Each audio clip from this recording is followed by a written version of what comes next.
Good morning. Well, ladies and gentlemen, we have a special treat today from the Anaheim Hills office. She's also number two and we cover a lot of ground and we have a lot of agents. You're number two for our Orange County offices, all the way over to Temecula, across to the Inland Empire of, Rancho and so forth. So that's a very impressive thing you did, Chris. So welcome to the show today. I really appreciate you taking the time out today to talk with us. Thank you. My pleasure. Or I should say podcast. It's no video, so technically it's not a show, but you get with the point, right? It's good there's no video. Yes. Right. Yes, it's less stressful when it's just the audio, right? Absolutely. Yeah. So, Chris, and since I've been with the company, and it's been since actually Mark acquired, started the office in the Orange County. You're in the Anaheim Hills office. The two of them there. What's the other one? What's the name of that town again? Oh my God, mind fade. You know what I'm talking about. There's two offices, right? Thank you. You're Belinda. Wow. You've been number one or number two every single year. So if you could just take a minute, because I know you, Jenny's on the phone. I know your manager definitely knows you, but just give us a little intro, how long you've been doing this and all that good stuff, please. Sure. Unfortunately, or fortunately, however you look at it, I've been doing this 40 years now. Wow. So, yeah, it's been a very, very long time, and it's been an interesting ride, to say the least. So, my background is extremely diverse, and it's ultimately, over the years, it's gotten me to this point in time. But starting way back 40 years ago, real estate was very different. Very, very different. Want me to tell you some of the things I've done? Yes, please. Yes, love to hear that.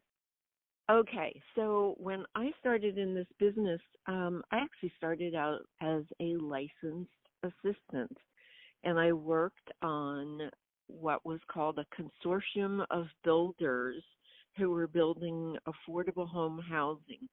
And I worked with a spunky little agent in this new home sales tract, and we processed, are you ready for this, 4,000 people in 2 days. Wow. So, yeah, it was a lottery system, and this was the builders all getting together to build a 252-unit condo complex that qualified them for all of their affordable housing requirements. So it was quite the interesting 2 days in my life.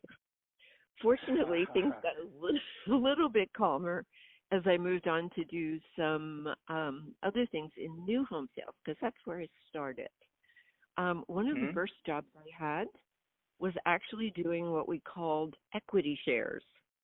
And this is back when people didn't have a lot of money. And we had a lot of investors and a lot of first-time buyers with no cash. So what we did, I remember those. Remember?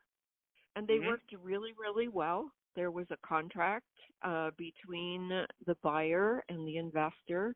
There was a 3-year buyout period, and we sold out a whole tract out in the Chino Hills area.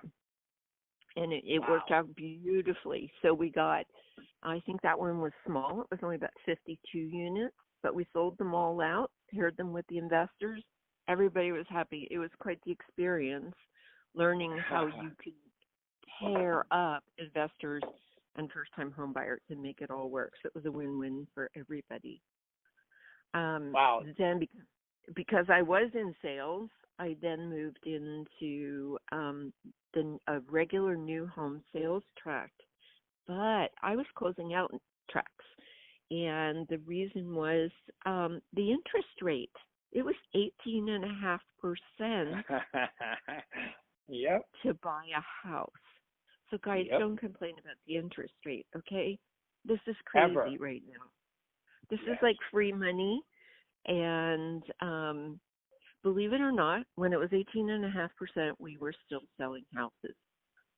Chris, and I'm so glad you brought that up because, I've been doing this since '85. So I'm at my 35th year doing this. Yeah. And I remember the equity shares. Did you guys also do land contracts or a contract for deed? Did you ever do any of that? We did. Yeah. So Yeah. we don't do that. Was pretty crazy too. So that actually goes to today. Agents need to really understand all these different ways of structuring a deal. And I'll talk about that a little bit later, but you got to learn, because Always be learning. Yeah. Because if there isn't one way to do a deal, there's probably 2 or 3 others to do, and to do it well. Yep. So listen, how we sold homes then at 18.5%, I went to the comptroller of the company and said, hey, listen, do me a grid and tell me what the true cost of home ownership is for these clients buying these properties. So 18.5%, and the properties were around the $400,000 range.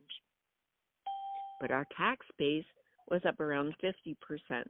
So when he did me the grid, I was able to show people what it was truly costing them to purchase the homes and make the payments after they got their tax deductions.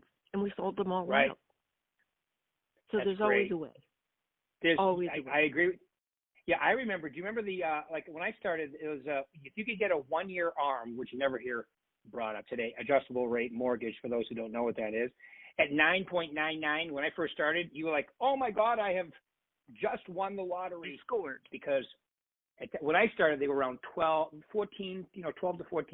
But if you could get a 9.99 1-year ARM, you were like in heaven. But that got you in. It got you qualified.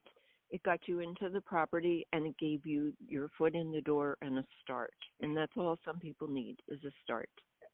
Exactly. And Chris, when we started, remember there was no MLS computers, there was MLS books, and there was no lock boxes. And no, we carried around those big books. Yeah. And and you had to go to the office to get the keys, right? Yes, absolutely. Very, very, very time consuming. If you had multiple offers, it meant you were in the car, and sometimes you had your clients in the car, and frequently it was midnight because you would have to drive to the sellers and then drive back to your buyers, get your signature, drive back to the sellers.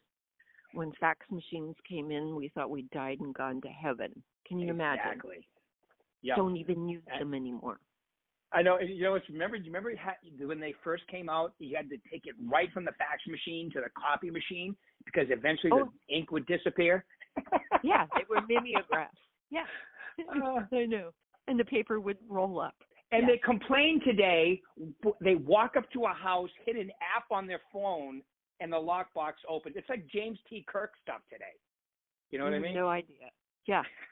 Imagine going to 3 or 4 offices, collecting keys, then showing the properties, then going back and delivering the keys to 3 or 4 offices. Yeah. And if you were sneaky and you thought your buyers were going to make an offer, you'd, I forgot to bring the key back. I'm so sorry. Right? Yeah. Remember that too? People would do that all the time. It used to drive me nuts. That was a crazy time. So anyway, we moved on to, I then became a broker of record for a builder and came into residential resale in 1986. And then from 1990 to 1996, I managed offices. So I did everything. And this is where I think it's exciting for people, because if you're in this profession, I think you need to be in it. So I was on the community relations, the MLS board. I was on the board of directors. If you want to be in this profession, then be in it. You know, contribute to it, help control it, help direct it, help make it better on a daily basis. That was an interesting time. And then I did what you're doing, which is training, which is crazy hard. Hard. What you do. Thank you for acknowledging that. Oh my gosh, it's amazing. Amazing. When agents came into my office, I had written 30 courses, and that was just kind of the primer. So I can't imagine what you're doing on a daily basis and how sophisticated you've gotten with your training. Well, okay, so since you brought that up, Chris, I'm going to do my shameless plug right now. And I happen to have Success Series going on this week from 1 to 3:30 every day. on Google Hangouts. Just look for your emails. So there we go. There's my shameless plug, Chris. Keep going, please. No, listen, guys, learn. Just listen to Rick all the time and learn as much as you possibly can.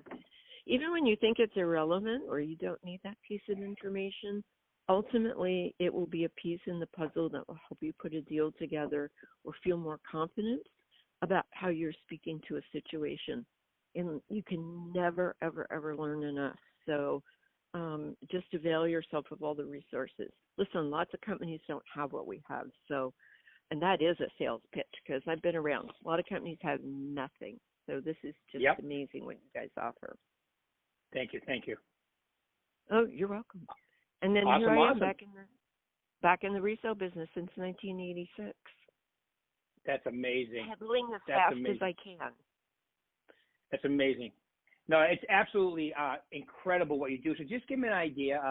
Last year, what was your closed volume for in residential real estate? Oh, God, I don't even know. Jenny would probably have to tell us. Jenny, hit *6 on your phone. It's the only thing I didn't write down. I have everything else written down. What was, just so they have an idea of the closed volume, Jenny, just hit *6 if you're still there. Hello? Right. There she is. Hi. I am still here. Are you kidding me, Jenny? We normally run about 40 million. So what did we do last year? Do you remember? I think you guys were right there about 40. I don't have the exact numbers with me. But they are so consecutive with their business. And this year, they are really bringing it on. Nice. Chris and her daughter, Jen, are a pretty amazing team. Yes, I would have to definitely agree to that. So Thank 40 you. million. Couldn't do it without Jen, believe me.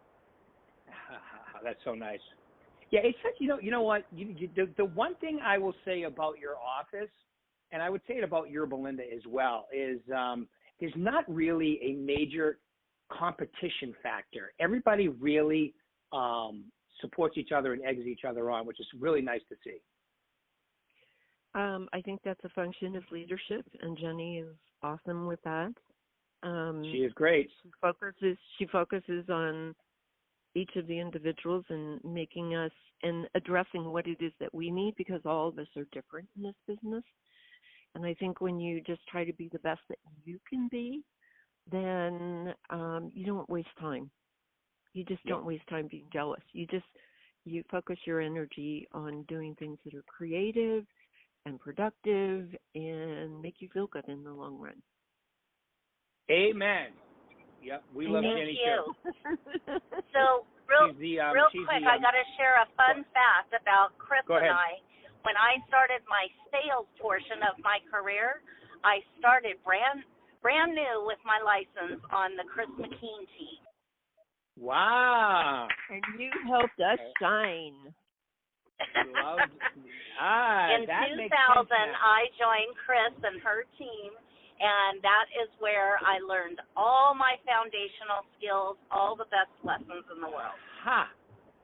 No, we just pick the most qualified, crazy, talented people, and they just go on and leave us. Good for you. Well, Chris, I would definitely say you amazing. lead by example. So you lead by example. It's very obvious in everything that you do. We have fun. All right. So thanks, Jenny. Really appreciate that. Great story, too. I think you told me that one before, though. I love it. That's so awesome. So, Chris, okay, so now let's get to the meat and potatoes here. You already gave them a couple little things to think about, but let's think, how do you do 40 million? I mean, like where does most of your business come from?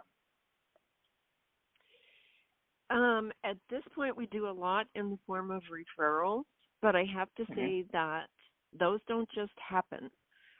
You have to make your business function in a manner that is constantly generating those referrals. So we're very systems oriented. We're very organized. Everything we do is to do the transaction well, but then follow up with the people, constantly be providing other services. In other words, we figure that we're a resource for our people, and we want them to know that. So I just handled a call from a gal who was having property line issues. It's been over 12 years since I've sold her a house, but she's comfortable enough to pick up the phone and call me and know that I'm going to help her through the issue. Certainly that's not a paying or commission type of situation, but if we're really truly being of service to our clients, then they begin to think of us as a resource, like their doctor or their dentist or their attorney. That's what we should be. We should be their real estate consultant. That's so great. Yeah, so getting referrals starts with doing an incredible job for your buyers and sellers, right? Exactly. But, you know, be the best you can be. Be a resource. If you're truly learning things as you're going, then understand that you're not just selling a house. You are helping a client through one of the biggest transactions that they ever do in their lifetime. It's usually the most money that they're handling in one single transaction. And sometimes you have to help them put that into perspective. Sometimes you have to say, look, it doesn't pay you to sell right now. Wait 6 months. Or it's time for you to call your accountant and see how the tax deductions work for you. Is it time to sell right now? Is it time to take those exclusions from capital gains? Do I understand exclusion from capital gains? Do I understand deferred taxes in a 1031 exchange? So when you get to the point where you're working with a client, and we have clients where we've done 10, 15 transactions. We start with, I want to buy a house, and then it's, I had a baby, I want a bigger house. I don't want the condo anymore, I want a house. And then it's 2 or 3 more babies, and they're teenagers, I want a really big house. So we get that. Then we get, I need a condo for my kid who's going to college. I need to sell mom's house because now mom's going into retirement home. I need an investment right now. And then we get that final phone call. Get me out of this big house. But all of those have tax and personal ramifications.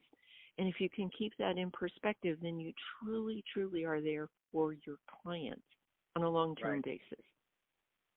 And now, okay, this is going to be a shameless plug again. And now you're even getting calls where people go, you know, I'm a baby boomer and I can sell my big house and move to Arizona or Nevada and buy more house for less money and bank the rest and live on it. Exactly. Yeah. So we're not allowed to give tax and financial advice. We don't do that. We're not accountants. We're not attorneys. But if we have an underlying understanding of how things work, then we can cue our clients and say, hey, what you're proposing has tax ramifications. Time for you to give a call to your accountant, maybe ask him a couple of these questions, and then call me back. So that when they make those moves, they've made good moves. They've made solid decisions based on a lot of really good information. Our job as agents is to give people specific, relevant, good information so that they can make the decisions. You're absolutely 100% correct. You can tell people who've been licensed because do you remember? I remember, you know, going through the training. You're not an attorney. You're not a tax accountant. You know, you can't give in, but you can definitely hook them up with people so they can make good decisions. Plus, what you just said too about talking with your sphere and your past clients about. I can't tell you how many people, especially like in the early 90s, after the first big crash that I was in, you know, telling people, whoa, why do you want to sell this? What if you kept it, rented it out, and bought the house you wanted if they could? And they'd be like, well, I never even thought of that, right? You're thinking, why would you ever do that to yourself? You just eliminated the sale. But I just got a client for life too. Plus, it's the right thing. You know, if they've never thought about it, let them say no. They could say, oh, no, I could never have a tenant. I won't be able to sleep at night. Okay, perfect. But if you give them that option and they go, wow, and then I can tell you how many, you probably have done the same thing. You sell that house 5-10 years later, they're like, oh my God, thank you for recommending that. So that's our job, like you just said. Be educated. Absolutely. Right? So you can give them Absolutely. good stuff to make it. Yeah, love it. All right, awesome. All right, Chris, I've got to ask you this question because it's my favorite question to ask, especially somebody seasoned as awesome as you is, okay, so let's pretend you could turn back the let's say you were starting today knowing what you already know, or you're an agent who wants to take it to the next level. What are the three most important things that you would tell them to focus on? Oh, interesting question. Okay, Thank you. So if I was starting in the business today, what would you do? Is that what you're asking me? Yeah. So, whether I'm starting or wanting to bring my business to the next level, but what would you, knowing what you know today, what would be the three foundational things that you would want to focus on? I'm going to give you some answers you're not going to anticipate. So good, perfect. I love it. Good. One of the first things I would say is that coming into this business, understand what you personally want from the business. What's it mean for you? Why are you earning this money? How is your lifestyle affected by the hours or the demands of the business? What do you want this business to be for you and your family? Because then you can structure it to fit within that framework. If you don't, then the business runs you, and the busier you get, the harder you run. When it gets slow, then you panic. We don't panic when it gets slow. We just dig in and we go back and start contacting people. But if you want it to be steady and you want it to be something that works for you in your life, and you want to ultimately be happy with it and not overrun, overburdened, overwhelmed, then understand who you are and how it's going to work into the framework of your life. How much money do you want to make? How much time do you want to spend? What's it mean to your family? What are you willing to give up, and what are you willing to do? So I think that's a perspective that I certainly didn't have when I started in the business. I just ran as fast as I could. I love that. By the way, I'm going to make your three answers my Saturday email, just so you know. I love it. Oh, good. I love that first one. Okay. No pressure. No pressure. So I think the second thing is we're farmers, and we learned very early that listings are really the baseline of this business. If you're a listing agent, you will always get the buyers. If you're a buyer's agent, then you don't have the recognition in the community. You don't have the base. So when you have listings, you are acknowledged in the community, you're branded, you are well known, people see your signs. For every sign that you have up, it's worth 100 extra contacts, because it is a very neutral, passive way of continuing to market yourself. So controlling your time in the business is better with listings. Controlling your production is better with listings. So with that, farming is amazing. Love it. However, most people just arbitrarily pick a farm, and they just say, oh, that looks pretty over there, I think I'll farm over there. Please don't do that. Please, please, please. Take some time, understand all of the components of that specific area. What are the schools? Sometimes farming on this side of the road as versus the other side of the road is a completely different school district, and will make the difference between how your inventory sells or doesn't sell. Understand who else is working there. Take your area, break it down for sales. If I'm going to have X amount of sales in the area and I get 25% of them, what's that going to net me at the end of the year? If I am going to net that out of the program, then what's it going to cost me to farm that? So understand your farm. Who are you going after? We actually made a big mistake when we first started, because I picked an area that I lived in. That area is fraught with incredible complications: lot lines, septic systems, surveys, easements, water issues, zoning issues. Don't do that unless you're ready to take on those extra kinds of chores that go with getting the property sold. Yeah, so just so you know, Chris, I tell them all the time, when you just basic numbers, when you're a listing agent, it's like you get 150% of your time. When you're a selling agent, you only get 50%, because in any one of our markets, every time, and these are the super conservative number, every time you take 2 listings, you automatically have 3 transactions minimum, because one of them is going to buy from you once they sell. And sometimes it's more than that. So the simple math, plus you're in control. So it is remember when we started? I don't know if you remember the saying, but it was list to last. Yes, and that's absolutely the truth, and it's the core of the business. It sure is. I love it. Woo! All right. Okay. Give us one more, please. Give us one more. One more. I think that this business is grueling at some times.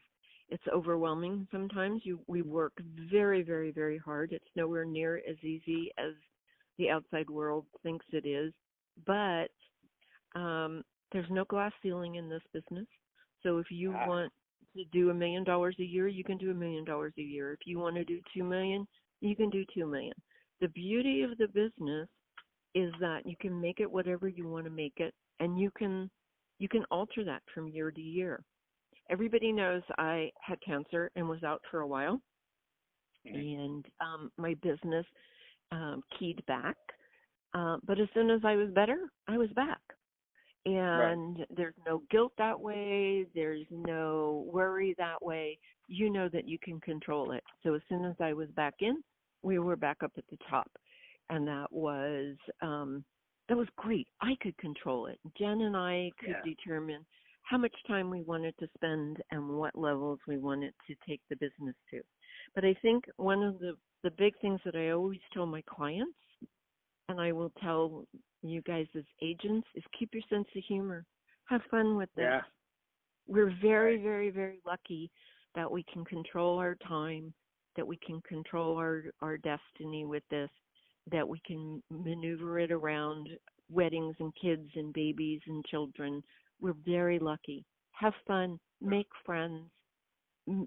Be joyful in what you do. Yeah. I love it, and it's so obvious. And the other thing I learned about you today, Chris, is that you know your numbers. You know your numbers very well. I like that. That's a very important part of the equation, I think, and that's definitely a Mark Stark trait too. Know your numbers, and it just makes your job that much. Like when you talk the description about your farms, about your just dealing with the tax issues and benefits of that. It's very important to know your numbers, because even like when somebody walks into an open house, if you exude, I'm knowledgeable, but I'm not cocky, but if you exude, I'm knowledgeable about my business and I can help you, they want to work with you. If they think they know more than you, they don't want to work with you. It's kind of simple that way, right? We have to provide value. You don't want to go to a doctor who doesn't know about medications. You don't want to go to an attorney who doesn't know the law. Don't assume that you're just going out and filling out the blanks in a contract. If you're going to be a real estate agent, then be one. Be the best you can be. Be knowledgeable. Have fun with it. Understand it. Get below the surface. And then you're going to enjoy it, because it will be easy.